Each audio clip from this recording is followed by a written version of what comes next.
So before I had my table saw jig to rip thin strips for Kumiko, I used to use a jig like this. Now if you haven't seen that video for ripping thin strips on the table saw, you can find it here. I'll also leave a link down in the description below.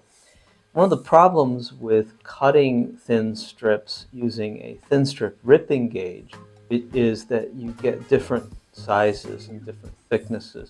Very small differences, they aren't big, but it's just enough that as you try to assemble that Kumiko, you start to have problems.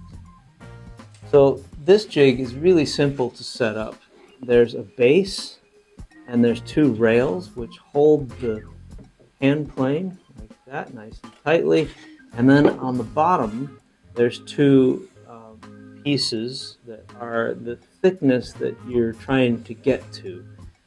And then on the front, there's also a piece screwed in here. Now, all of these screws are countersunk so that they all sit below the surface so you don't do any about the plane.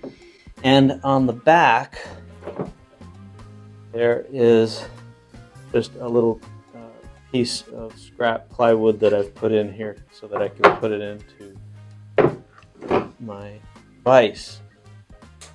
To use the jig, put your piece of Kumiko there, drop the hand plane in on top of it, and if your hand plane is really sharp, you'll start to get some really nice shavings off of it. It'll leave a really super nice glass finish, and that's one way that you can refine the thickness of your Kumiko strips if you're not using a table saw jig.